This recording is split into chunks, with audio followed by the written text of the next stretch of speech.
marvellous. This is obviously an issue that affects a lot of people, a lot of voters, almost everyone in this room and everyone outside this room, and we've got a fantastic panel. So first of all, just to introduce myself, I'm Henry Parks, I'm chairing today, I'm Head of Work, Social Security and Living Standards at IPPR, and then on the end here we've got Daisy Sands, Head of Campaigns and Impact at the JRF.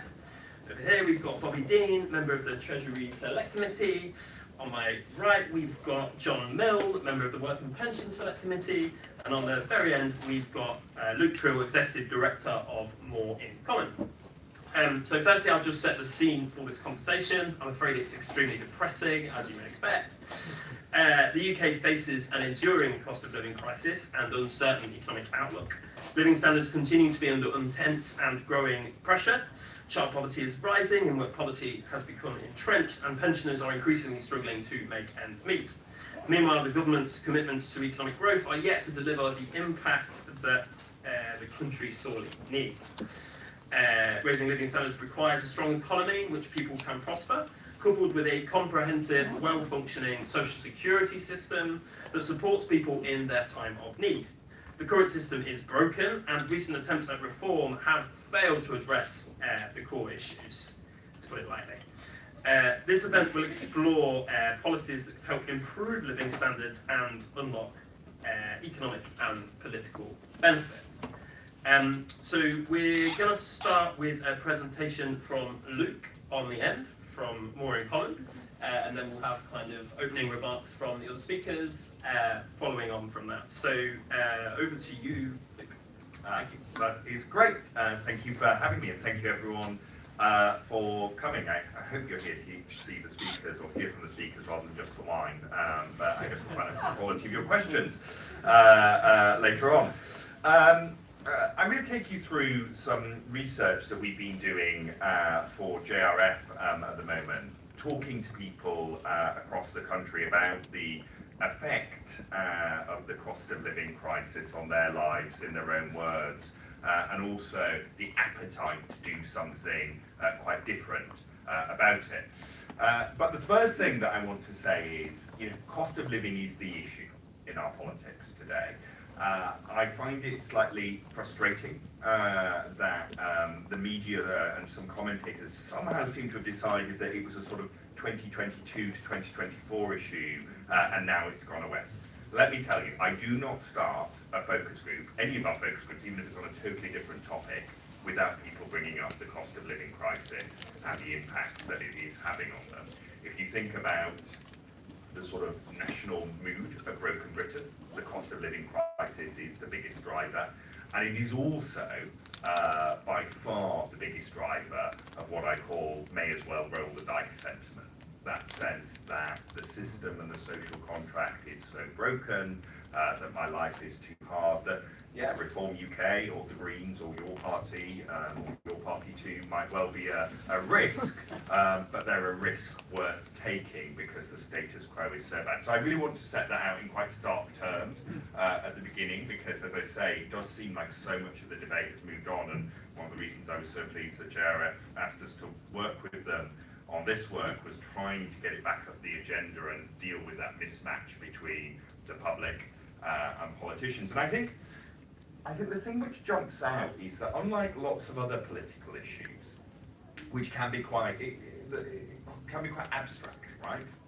It doesn't mean that they're not important, but people have views which are based on their ideology or what they think about them. The cost of living is just deeply personal. It affects every aspect of people's lives. And you'll see, those of you who are familiar with More in Common's 7 segments, and I'll talk about them a little bit more later on, what is interesting is it spans across the segments, the impact of the cost of living crisis. And that was the really interesting thing about this piece of work, is we went and spoke to them all and found that even though the emphasis of how it is affecting people is different, everyone has that shared sense that it is just making their lives too hard and too difficult. And so, again, some really terrible stories of personal or individual suffering and the sort of stuff, and I know it's a sort of cliche to say it, but the stuff that you think that just shouldn't be happening in 21st century Britain. Like, we should not have people who are spending 12 hours on a bus because it's the best way for them to keep warm because they're so scared about turning the heating on. It does indicate, you can understand why it is driving this roll the dice mentality. And what we found from the groups that we've done is there are really 4 key impacts. There are 4 ways in which the cost of living crisis is particularly affecting people. One is quality of life degradation. It just means that so much of life feels too difficult, too hard, that the number of times that I hear versions of, I'm not living, I'm just surviving, that there's nothing left over for any of the fun stuff anymore, and not for this piece of work, but another piece of work. We went to Runcorn the day after Labour lost the by-election to Reform, and I spoke to a woman who really summed it up for me, because she said, I'm in my late 50s, I thought I would be slowing down. As it happens, I'm taking on extra shift work, and I can't see an end to any of this. And the second point, and this is quite important, is intergenerational unfairness, this sense that in particular younger people are seeing so many of their life opportunities limited by the day-to-day just struggle just to keep afloat.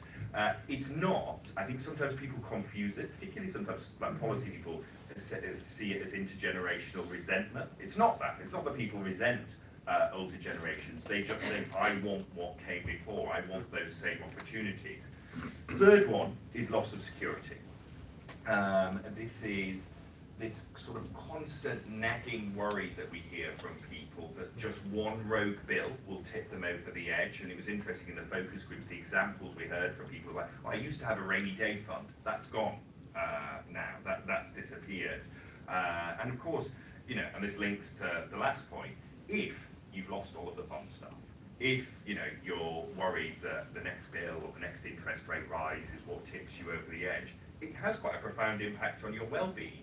And again, talking to people for this work, some work that we've done as well on the particular impact of energy bill, your parents saying, I don't want to be stood outside the door to the bathroom monitoring how long my kids are in the shower. Right, it just makes home life miserable for them as well. So this is a really gloomy presentation, but the politicians on the panel will then do all the solutions to all of this, so it's all fun.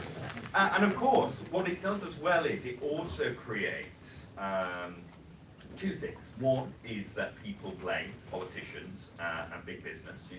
People think, however unfair this might be, people think that supermarkets and energy companies are profiting from the cost of living crisis, that politicians won't challenge it because it's their mates, and somehow they're benefiting from it as well, that there's a lack of political will to do anything. So that's one impact, but it also is massively increasing zero-sum thinking.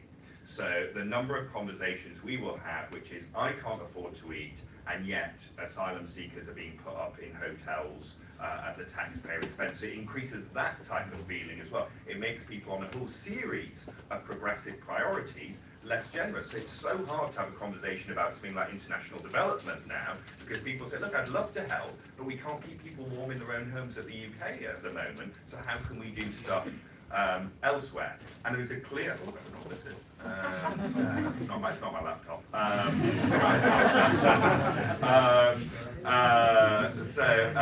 Britons want the government to do more to address the cost of living. There is a real, when we went into this work with JRF, we were looking at, look, is there appetite for a bold offer? There very definitely is an appetite for a bold offer from people. There is an offer for something which isn't business as usual. But I think in particular, and this is really important, there's an appetite for the government to show effort on this. And I think the Liberal Democrats have a role in pushing the government to show that effort, as well as setting out their own platforms. Just very finally, the crude politics of this. I hope I've made the kind of societal and moral case for the Liberal Democrats to be interested in this. But the 3 key segments that of R7 that matter to Liberal Democrats are progressive activists. They are the liberal left, most concerned about social justice. Incrementalist left, you might call the soft left. They are, they share a lot of the same priorities as progressive activists, but aren't very political, don't want radical change. And established liberals, who are basically a sort of blue wall, Cameronite conservative, who obviously powered lots of the Liberal Democrats' gains at the last general election, because they are very good tactical voters. What do these three segments want? So established Liberals as sort of the, I guess they're the most comfortable of the segments. They see a lot of good in the status quo, and I think they're a good example of how this affects everyone, right? Because we often talk about the group who are sort of choosing between eating or eating, and they do deserve, you know, the most focus. We talk about the group above that that's sort of just about managing. But what's interesting is the established Liberals are basically used to having a certain quality of life and no longer have that now, and they're making cutbacks. I have to say my sympathy slightly ran out when I spoke to the guy who said, yeah, I haven't had the hot tub on half as much this week. But, you know, for most established Liberals, it is that sense of just sort of cutting back, and in particular worrying about their kids. The incrementalists left are a bit like, they just don't understand why the government isn't doing more on this. You know, they sort of know some of the initiatives, but they don't see a coherent package of policies, and they're the group who ultimately will just switch off if they don't think that this is being addressed. They are the kind of living to work, working to live group. And then progressive activists at the other end are the group who, you know, A, they're younger, so they are missing out on what you would see as a lot of the kind of formative moments that they expect, but they're also the group on the, you know, I spoke earlier about pro-system, anti-system. They are the group that has been tempted to the anti-system left, right? They're saying the mainstream clearly doesn't get it, so the Greens or whatever other offer there is the answer to this. And unless the government, but also parties like the Liberal Democrats can show that they've got an offer on this, that group will move away as well. So there's a moral imperative, there's a societal imperative, but there's also, you know, a crude political imperative as well. And I will stop there. Brilliant. Thank you very much. Great. Can we hear from Daisy now? Oh, sorry. Yes, absolutely. Yeah. Brilliant. So I think having heard of what Luke set out there, I'm fairly comfortable, I think, with predicting that living standards is going to remain one of, if not the defining issue come the next election. And so analysis that we published in March this year, is that better? So analysis that we published in March this year at JRF found that living standards are actually set to fall over the course of this parliament, such that the average family is expected to be £750 worse off in real terms by 2029-30. What we also found is that families on the lowest incomes are set to see their incomes fall at twice the rate of those at the middle and higher end. Furthermore, without substantive action, our projections are that 300,000 more children will be in poverty by the end of this parliament than at the beginning. Overall, this adds up to a picture of the first parliament on record where the average family will be poorer at the start than at the end than at the start, I should say. And from how things currently look, this past year may in fact be a high point for living standards in this parliament. We need to pause that. So I'm going to talk briefly about both the political and economic case for action. We've also touched on the moral case, which I think is a given. But both the political and economic case for action and also touch on some potential solutions. So in terms of the political case, I think it's really self-evident. Luke has set out really clearly how salient the issue is and how far it spans across the electorate. Clearly, some groups are hit harder than others. JRF have been tracking the impact of the cost of living crisis on the bottom 40% of the population for a number of years now, and we've found a really stubborn block of around 7 million low-income families who are regularly going without key essentials such as food and being able to heat their homes. But as Luke has set out, it's also really clear that impacts are felt much higher up the income distribution, particularly affecting people's quality of life. I think it's also important to note as well that many of those who are perhaps less severely affected often also have a great deal of compassion for those hardest hit, and they want to see action on the most visible signs of hardship that they see in their communities, such as homelessness and food banks.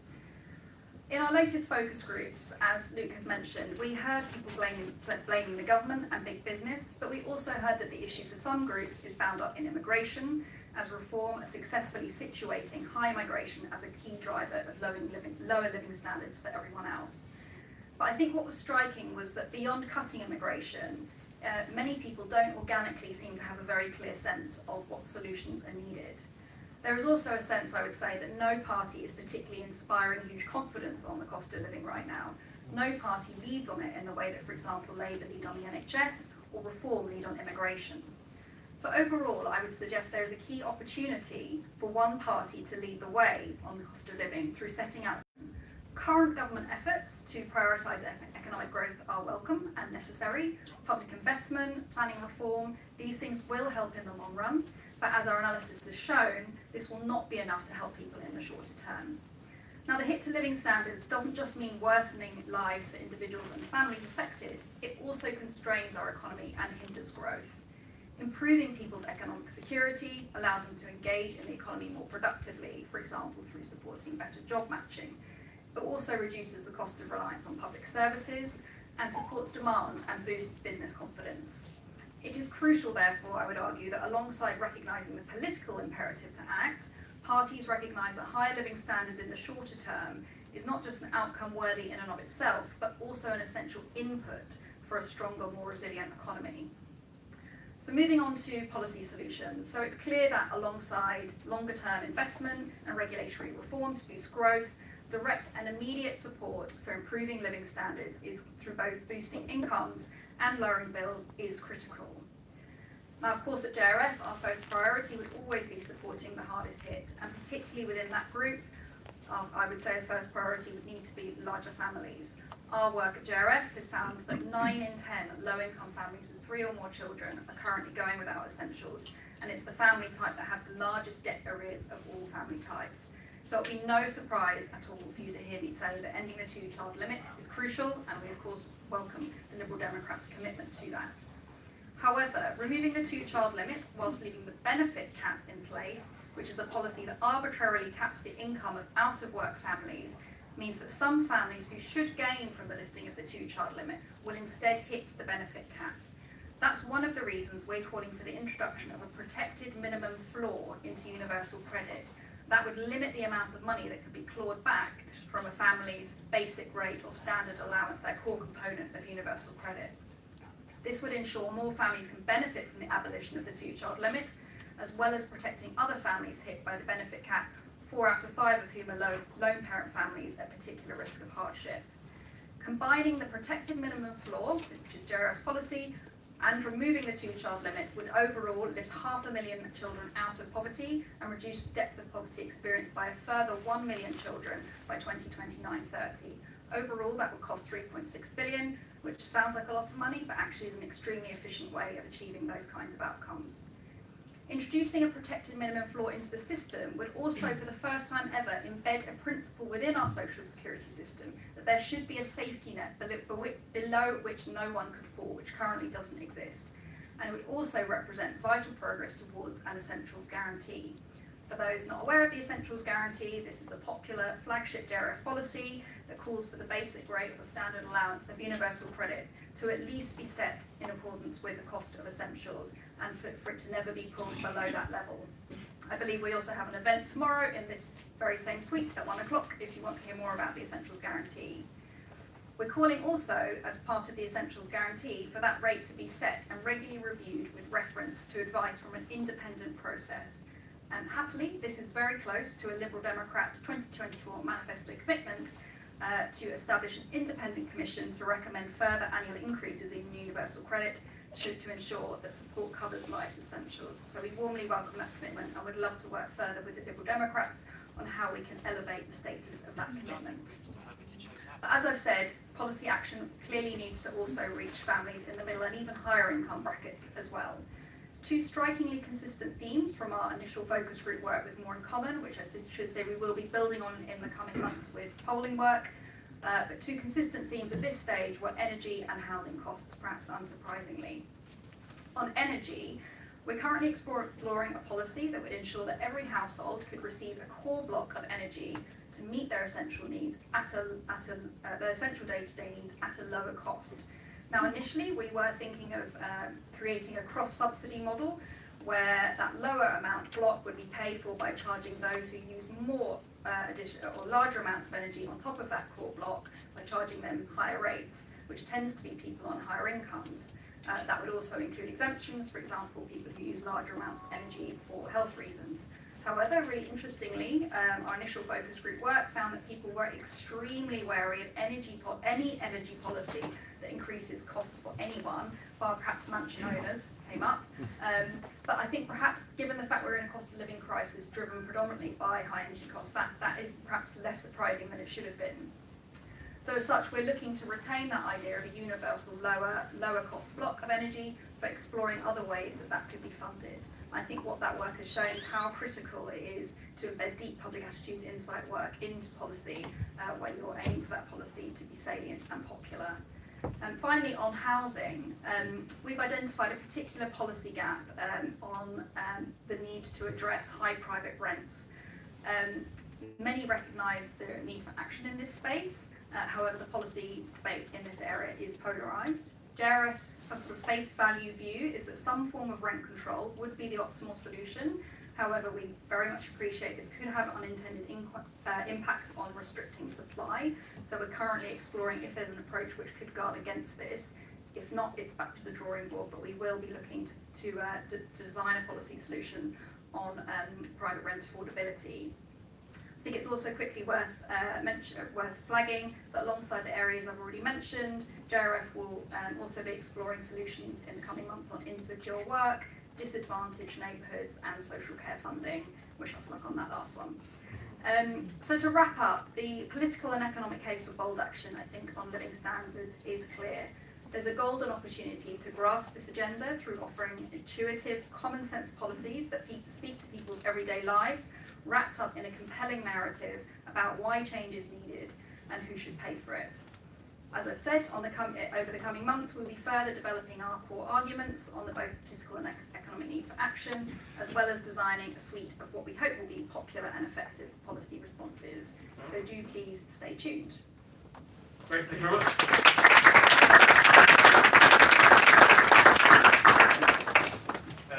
Robin, thank you. Right. Thank you very much. It seems like the Lib Democrats still quite a bit of the ideas from IPPR.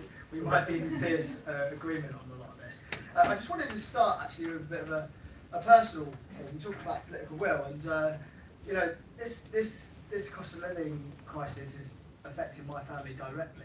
It's one of the reasons I'm on the Treasury Committee. I'm deeply interested in economics because I'm seeing firsthand how it unfolds. My mum a couple of years ago, you know, her car broke down and that meant she lost her jobs.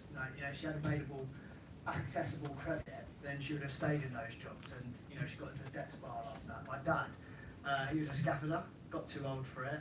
He's out of work waiting for elective surgery on his hip, and he's stuck on PIP and stuck at home, and he hates it. And it's, you know, cutting PIP is not going to get him back into the workforce.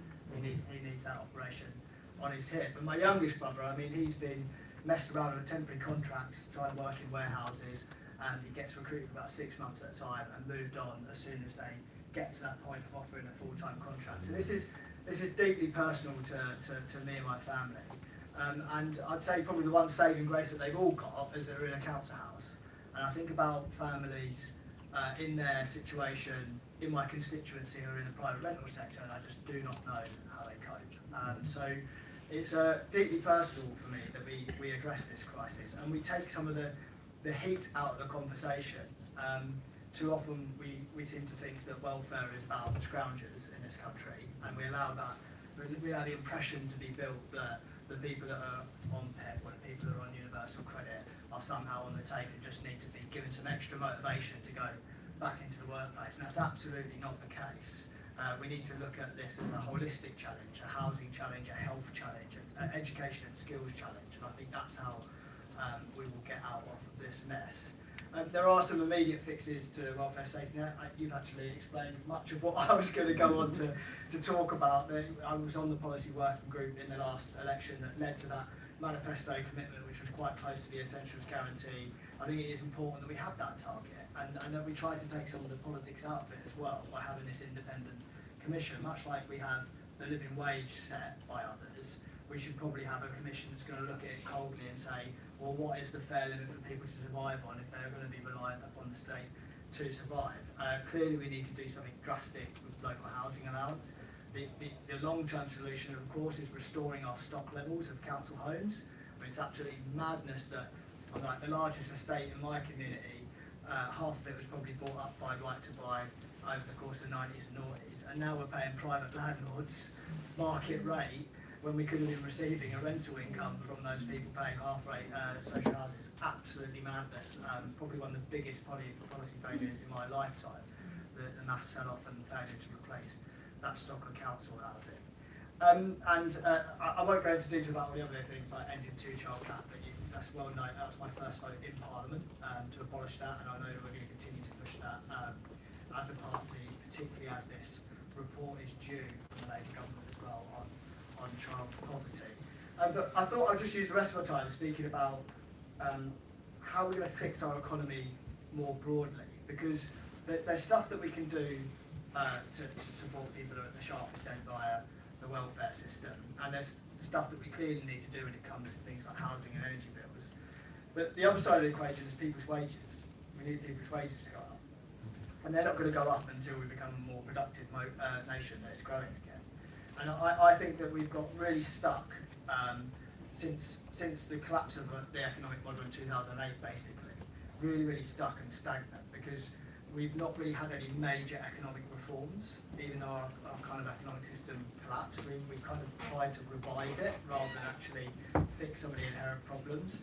And for me, this is about making sure that we get the real economy going again. And what do I mean by that? I mean getting businesses focused on improving their processes and trying to gain competitive advantages over each other, and trying to make sure that their investments go into new innovations and research and development, and organising their workforce better, instead of just coming up with ever more creative ways to extract shareholder value.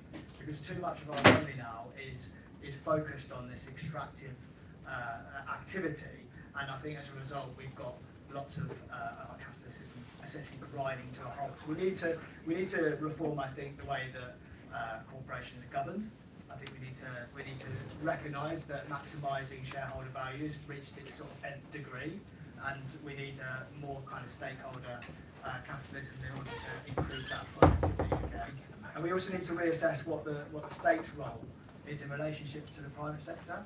I think that actually the private sector is demanding much more from the state. We've got a very minimalist approach to the economy, or have done for a long time. But the private sector actually demands that they have a healthier, better educated, more skills matched population ready to contribute. So the state has a huge amount of public service responsibility, but it also wants direction. I mean, investment is attracted to certainty, right? People like to know that they feel fairly sure they're going to get a return on their investment. And because we lack, well, there are some steps in the right direction in that respect, right? Okay, industrial strategy being created, National Wealth Fund being bulked up and perhaps going to provide some sort of capital support. But those are the sorts of things that I think the state needs to do much more of, and tell the world what we want to be the world's best at, so that we can attract that private capital in and get that investment going again as well, which will create jobs, which will create growth, which will raise people's wages, and which will ease, obviously, all of these cost of living pressures through that form as well. So yeah, big stuff to do, big structural stuff to do. There are some immediate fixes that we can support people at the sharper end on as well, and I think we have a real moral obligation as a party to fill this gap in the conversation. Great, thank you.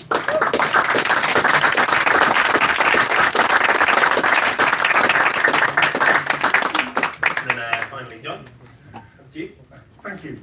I agree with everyone else, but just to add a few things. So Luke talked about the pressure on households, and just to give you a stat from the Revolution Foundation, 4 in 10 households could not sustain a sudden bill of £1,000 without going into debt. So that is the sensitivity. You can be toppled over any household very quickly, and you're in outright crisis. And perhaps an even worse figure, 4.2% of households last year were obliged to use a food bank. So the situation is dire. I think we talked about what's been really characteristic of this cost of living crisis is the bills you absolutely cannot avoid, particularly energy and housing, also food. But the one there's stuff you can not not deal with for a couple of years, but you cannot avoid those. So that is why the crisis has been so great. Turning first to energy. So again, the stats about 3 times the number of households in energy debt has tripled over the last 10 years, and that average debt has risen from £500 to £1,500. But the government's, what's the cause of that? It was primarily the Ukraine war raised the price of gas. Our energy, the cost of our energy is principally set by the wholesale price of gas. And that's what set it tripling. So what's the solution? So Ed Davey made an announcement a few weeks ago, which I'm sorry to say did not get massive publicity. We talked about the problem of how do we create a narrative. Sometimes the solutions are quite technical.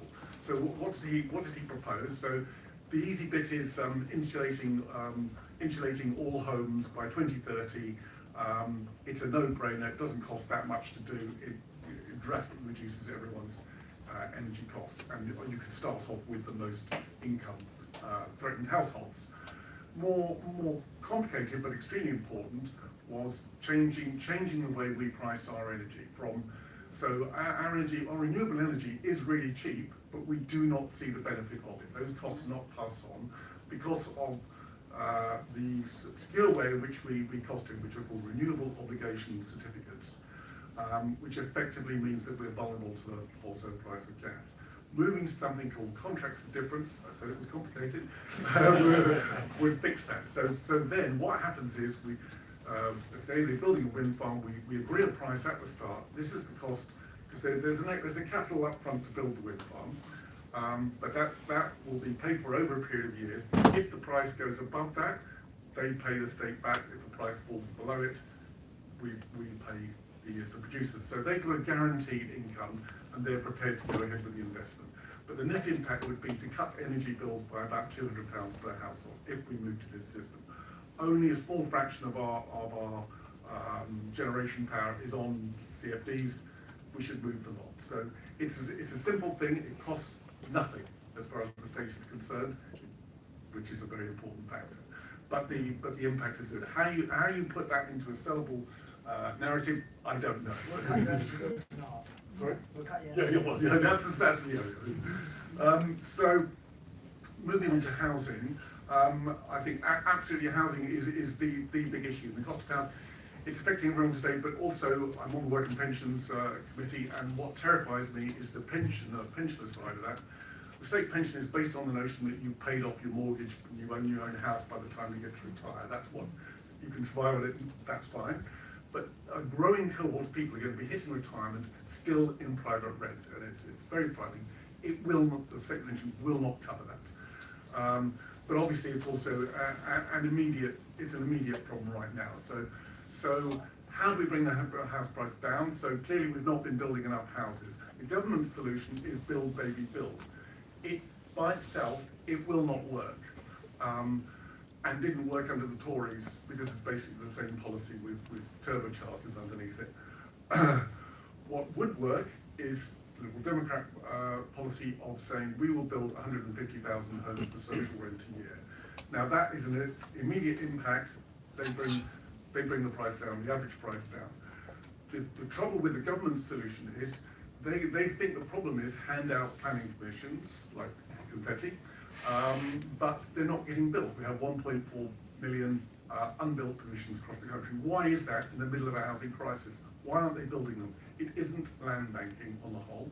It's because the developers pay too much for the land. It doesn't make sense for them to build it. So they're going to wait till the price adjusts again. So you will never bring down prices by using private developers to do it. It cannot work. Mathematically, it cannot work. And I'm seeing that in my own constituency of Horsham. It's a fundamental flaw. The absence of as Bobby was saying earlier, the absence of since Thatcher of the council health sector has been catastrophic, and we've never caught up on that. Finally, just alluding briefly to benefits. There's been, obviously, we just had a terrific debate over the personal dependent payments, PIPs, and the government was going to just simply slash the eligibility. So it wasn't a solution. They were just simply going to cut off 80% of people from getting it. No solution at all. the narrative is very misleading. The benefit bill, as a percentage of GDP, has not changed much over the last 10 years, which is totally contrary to perception. The reason the figures are not fairly presented, so PIP, one of the reasons it's been rising lately is because of the rise in pension age. So maybe 25% of the figures are directly responsible due to that. So people can't claim their pension, so they've got to live on something, they can't work, they're sick, so they applied for PIP when they would not have done otherwise. And you can go through all the figures, lots of the things that are said about benefits allegedly ballooning are not accurate. So we need to at least understand the figures fairly before we start proposing solutions. And I really hope that the government will, with the Timms review, look at this again and not simply save money by cutting eligibility. So for me, the solution that is relatively is economic or doable is data-driven benefits. Our capacity to understand where the pockets of deprivation are is increasing hugely, and I think that is a future. We have to do more with the same money, not simply increase borrowing or whatever. So I think there is a positive future in it, but the government needs to change its attitude. Great, thank you.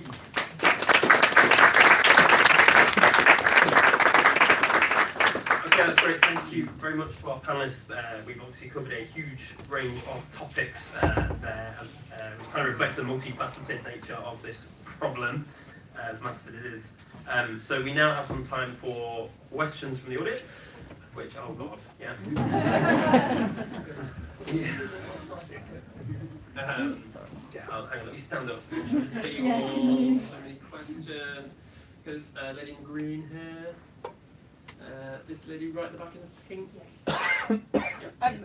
Could you explain protected minimum floor? You said it, and I was thinking, what does that mean? What does that mean? What does that mean? Yes. What does that mean? Should take two questions in a row. So yeah, go for it. Jenny Ferns, Milton Keynes. Please, could we have figures on that issue of the benefits bill not having risen that much? Because that's the message we really need to get out and carrying that, don't we?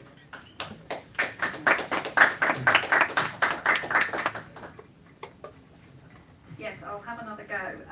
So essentially at the minute, within our social security system or universal credit system, there is no level which protects people from falling below a level, if that makes sense. So you get your universal credit payment will be made up of your core component, your standard allowance, which is meant to cover sort of basic costs, but currently doesn't, and then additional components.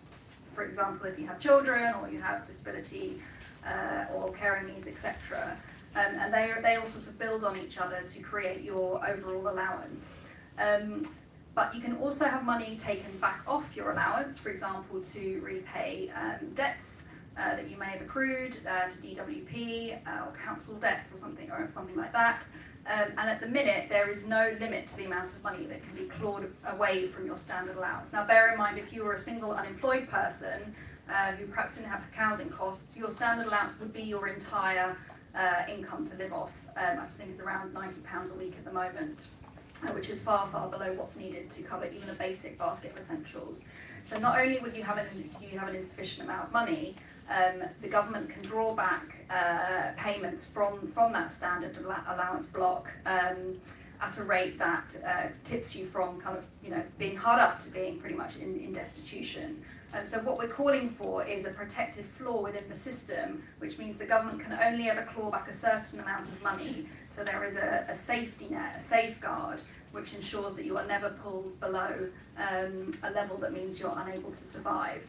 Now, I think our initial recommendation was that we bring that level in at quite a low level to protect people from kind of destitution, and then we would like that level to be increased over time to lock in a level which ensures that everyone is able to afford the essentials, which is our sort of full essentials guarantee policy. But that first part of the policy is that minimum floor which protects people and also gives them that assurance that their income can only ever fall to a certain point.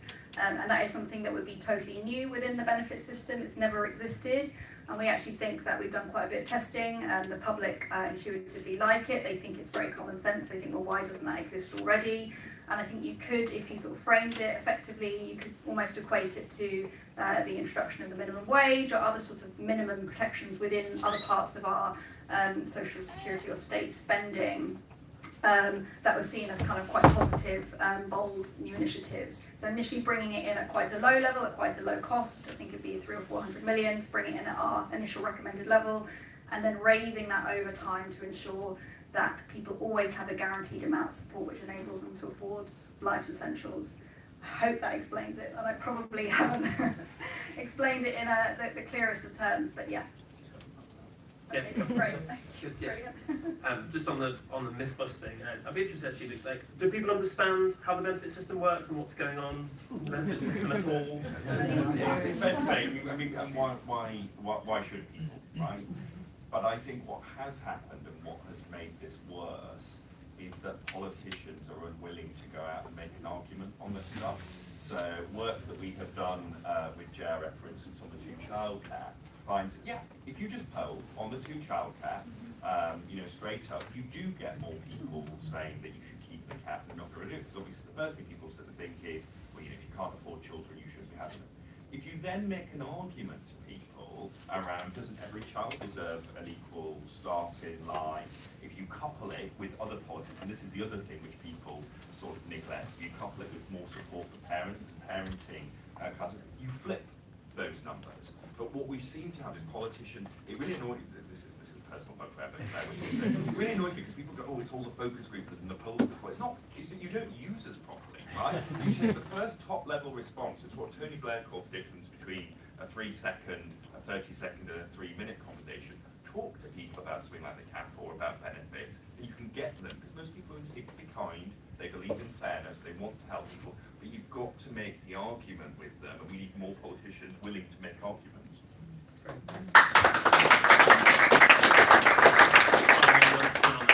Yes, yeah, just to add to that, a very important thing we need to counteract is the narrative that's put out there that people are claiming falsely for PIP or anything else, that they're fraudulent claimants. Just because demand has risen, that does not automatically mean it is if it's risen dramatically, it does not automatically mean that people are faking it. So for PIP, it was suggested that the move from face-to-face assessments, which was paused during COVID but largely not reinstated, is the cause of the rise, i.e. that they weren't being properly tested.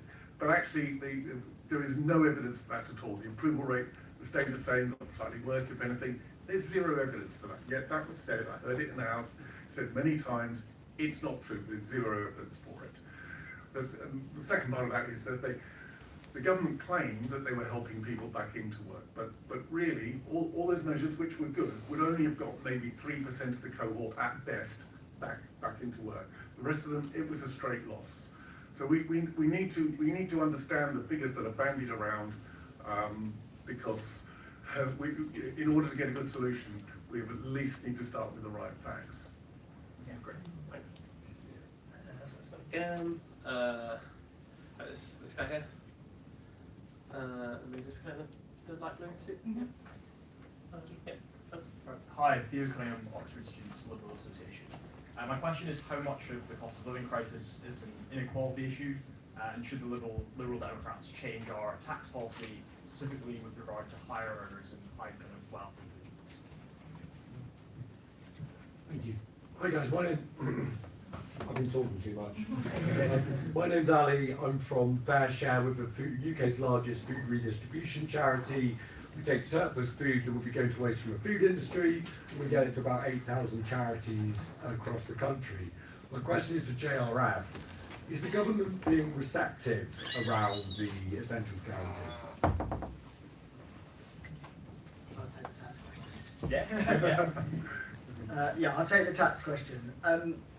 I think, like, in the last election, we were the boldest of all the parties on tax and spend reform, right? We committed the most investment to public services, and we came up with good tax policies that I think would have been equitable, that the capital gains tax reforms, the stuff around share buybacks, and all sorts of other initiatives we did, which I do think means that we would be taxing wealth better. I think we've got some hard thinking to do over the next couple of years about how we build on that. And I think that we need to make sure that we do it in a way that talks to what I was saying earlier about how do we get the real economy going again, and how do we disincentivise people just getting passive income, arguably at lower tax rates, than the people that are being really productive, working hard, creating jobs for others. So I think there is a rebalancing of the tax system. Pet peeve of mine is we have 1,200 tax reliefs on the books at the Treasury. We have one of the most complex tax codes in the world, and that's obviously ripe for exploitation. And I've asked the government to review these tax codes. Only 300 of these 1,200 have ever been reviewed to see if they've been effective and how much they cost. That's madness. I mean, we just had a zero-based spending review of every department except for the Treasury. So I think it's really important. Yeah. So I think it's really important that we look at that and make sure the tax system is working for the country in the right way. And I think if you do that, even with just a hard economic nose on it, it'll end up being fairer and more equitable as well. Great. Jason? Yeah, just on that question around the kind of government's receptivity to the Essentials Guarantee, I think what was really interesting and heart-wrenching moment really was when we first caught sight of the package of cuts to disability benefits, the draft kind of PIP bill. Contained within that was also, alongside kind of huge cuts to parts of the system that were devastating, there was also a commitment to increase the basic rate standard allowance of universal credit, which is exactly the argument that we're making with the Essentials Guarantee. And the report that outlined that referenced our arguments and referenced our reports, that the link between that very, very low level of support through the standard allowance and kind of the high levels of destitution and food bank need we see in this country are intimately linked.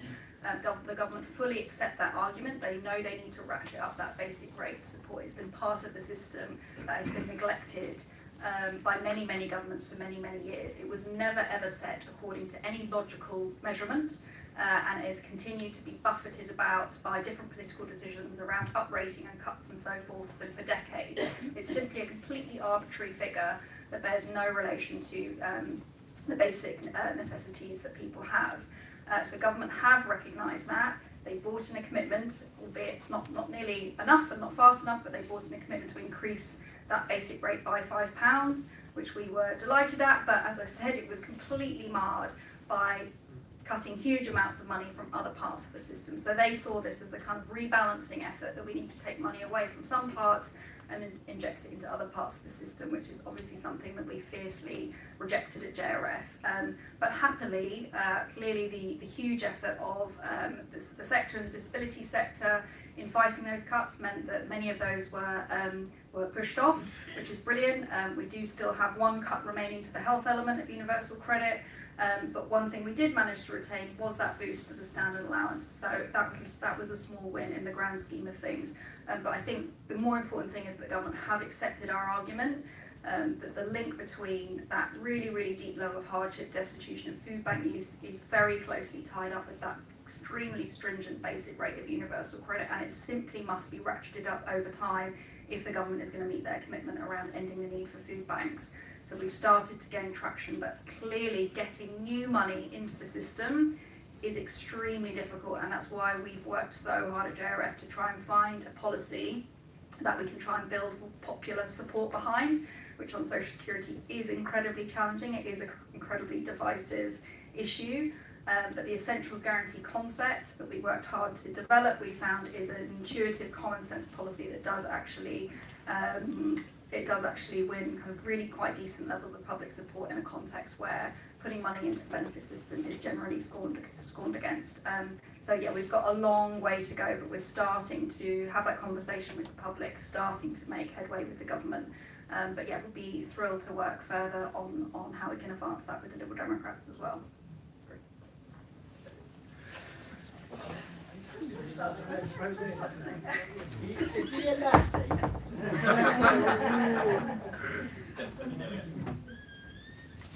Hi, I was at Fringe last night talking about a level of government debt, And one of the speakers was from the Centre for Policy Studies, and she was talking about benefit reform because there's no incentive for people on benefits to go back to work. And obviously my Liberal side was like, they're not all scroungers, etc. I mean, do you think there's any, how do you think that sits with what you're saying today about people are really struggling on benefits, but somehow people are also saying there's no incentive for them to go to work because they're on benefits? How do we marry up those two sides? Robbie Bentley, Bristol Lib Dems, and an Open University PPE undergraduate. General question, firstly to you, Steve, and secondly to JRN. Firstly, you did state earlier correctly that there are some myths going around about me and about other people on PIP. And to give a direct answer to the lady who just asked that question about the scrounger culture, well, I'm here, I'm working, I'm a Lib Dem voting member. Okay, we're not scrounging, we're trying to do what we can to improve our community, as we did this year when we actually successfully fought this government on their issue of PIP, and where we were also, rightly with the support of JRF and the IPPR, as I understand, and able to actually secure that modest increase. It's not enough, but it's a start, okay? And we want to see more starts like that going forward. The question I have generally to the JRF is about what we need to do next to actually ensure that we can build on that modest success, and how we can actually work together from within the disability community with advocacy, with agency, so that we can actually build the positive future that I know everybody in this room wants to see. Thank you. Just taking the back to work question, actually that was the positive side of what Labour were doing in that bill. There are many measures within it that would actively assist people who wanted to get back to work, and they also tried to get rid of some of the perverse incentives that were stopping them from getting to work. So all of that side of it was really good, and I believe that's where they started. I believe in their sincerity at the start, that they really did want to do good things. But somewhere along the line, Rachel Reeves hijacked it and said, "Save me £5 billion," and that destroyed it. So, as I mentioned earlier, with the best will in the world, they would probably have only got a few percent back into work. Now that's great, but it leaves all the others that would have been just cut off. The other big factor, of course, we could mention is the NHS waiting lists, etc. So there are many people who've got a back problem, they've got a hip or something like that, who are having to wait a year, 2 years. They could have been in work all that time, and so it's a significant factor, because waiting lists have risen very greatly, and in some cases it could actually mean they never get back to work because their condition worsens in other ways. They lose the job. Anybody out of work for a while, it gets hard to get back into work. So as I say, that was the positive side of the reform. They messed it up by thinking about the £5 billion.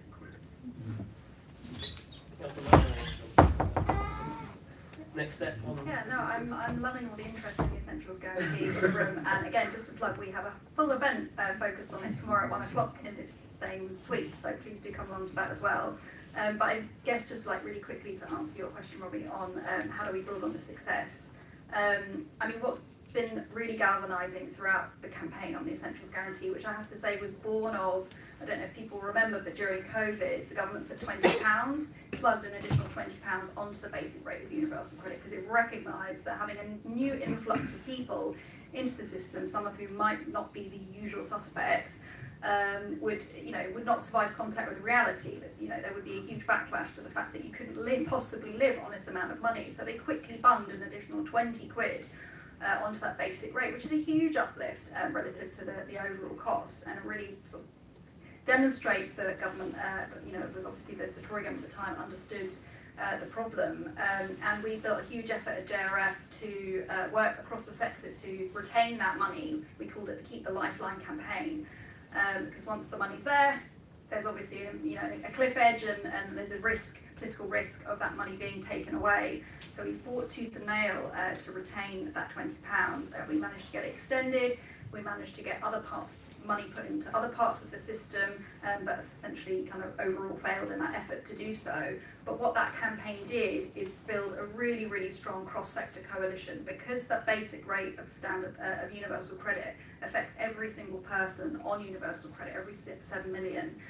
It was a massively unifying issue. Of course, the sector is divided up into sort of interest groups naturally, but the basic rate of universal credit was something that just affected so many of the constituents of organisations that we work with, that it was an incredibly powerful unifying campaign that we could all just get together on, which I think is often something that's often so so much aspired to. Everyone's sort of, why can't we just work together, and why can't we just all come together? And it all sounds very simple, but in this case we actually did find something incredibly powerful and unifying.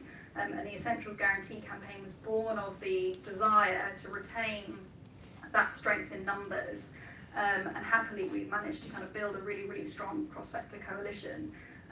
So continuing our work at JRF to galvanise that coalition, to equip them with the strongest possible case making, the strongest possible arguments, is what we'll be continuing to do over the coming years. I think also we're sort of trying to find nifty ways to progress our arguments. So the argument I made earlier around the 2-child limit and the positive effect of that being limited by the benefit cap, we're calling for the protected minimum floor to kind of come in and unlock those impacts. Is a sort of nifty way of trying to kind of hopefully go with the grain of where government will move eventually, in order to make progress towards our Essentials Guarantee. I should say as well that you might think, well, why not just remove the benefit cap? But what we found is that public opinion, much like for the 2-child limit, the benefit cap, which basically says no one out of work should get more money than anyone in work. It's very intuitive. A lot of the public support it at face value. Politically very, very difficult for any party to remove that. Protected minimum floor would mean you could leave the benefit cap in place, but actually bring in a policy underneath it, which basically overrides the impact of it. And as I said, would be something that you could situate as a positive new policy that we found has a lot of public support. So we sort of very niftily thought about how we could design our way through some of these public kind of barriers for achieving policy change. So kind of nifty nipping around some of the political and policy barriers, but ultimately kind of building that wider consensus across the sector and with the public to build support for our overall aim. Great, thank you. So I'm sorry, I don't have time for any more questions. I'm going to have to go to our panellists for closing remarks for us to finish on time. So we'll go right to there. So Luke, you want any closing remarks or reflections on what's been talked about? Yeah, I mean, I think this is one of those kind of, there are so many kind of intractable areas in politics, it seems, at the moment, but this is one of those where, thanks to the work of JRF and also IPPR and others, we have some off-the-shelf stuff that we can start putting in place to move the needle, which will start to address some of those impacts that I was talking about. And I do think, I was talking earlier about, where do the Liberal Democrats go next? I think there's a real opportunity for the party to get ahead on this stuff. And I think the one thing that I will just say in closing is, look, there is a lot of, I think the Liberal Democrats in particular are quite optimistic in their disposition about the world around them, and I think sometimes there's a bit of frustration about, why are people not challenging this broken Britain narrative more? Why are people, not talking about the thing? I think it is basically impossible to start having a conversation about moving on from the broken narrative whilst the cost of living crisis is in the situation that it is in. It is the uni issue, which spans across all things, and I think anyone with an interest in tackling burn it all down sentiment has to put tackling the cost of living crisis at the heart of their agenda, and I hope the Liberal Democrats will listen to this stuff and do that. Brilliant, thanks. Over to you, John. Yeah, thank you. I think that things have changed a lot, even in just over a year of Labour government. So ideas that were sufficient 18 months ago, I don't feel are sufficient now. So for me, and we've been talking about it within the party, I think we need to get more radical. We need to come up with some new solutions. is unfortunately the task to be overcome has got larger. So that's what I really hope we're going to be doing internally, and I hope we'll be able to make exciting announcements over the next couple of years. Yeah, I mean, I think the polling you showed earlier that cost of living remains the top issue is worth pausing on for a second, because you wouldn't think so if you looked at the news coverage, right? But us as a political party has to remain laser focused on addressing this issue. The Conservatives kind of lost the reputation for being sort of an orderly, safe pair of hands in the last term, and the Lib Democrats took advantage of that. I think they've also lost their title as the sort of party of the economy. So that title's kind of vacant, and I think that the Lib Democrats should seize that opportunity and become the most trusted party on the economy. We've got some work to do on that. We're going to have to be bold in order to get recognised for that. But the party is starting to do the work. There's an economy working group that I'm on, and it's going to be sort of taking evidence probably from people around this table over the next 18 months. And you know, Ed's speech at the IPPR the other day with a clear retail offer of we will cut your energy bills is sort of the demonstration of that. So this is a massive opportunity for our party. This could be the thing that sort of unlocks our growth if we get it right. Both senses actually, both the party's growth and the economy's growth, and I'm really determined to be a part of it. If you've got ideas, you need to submit them to us. Thank you.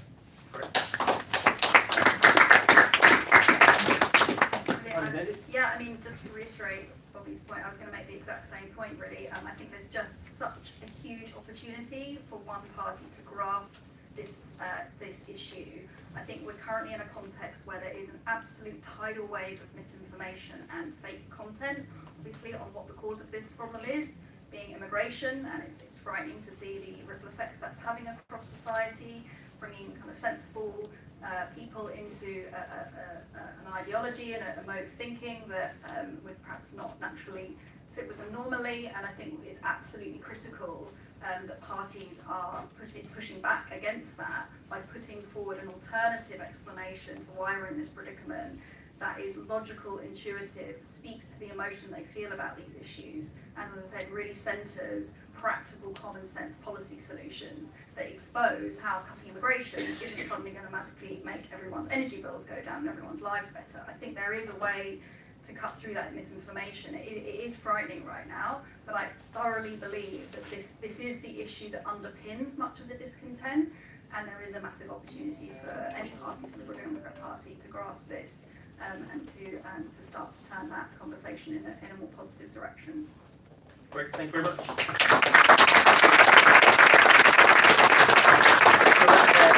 That draws us to a close. Thank you very much to our panellists. You've all been great. Thanks to the audience. You've been great. Sorry for the people who didn't get to ask questions. It's always, I never get paid for anything, so. I guess, yeah. But yeah, have a great evening, guys. Cheers.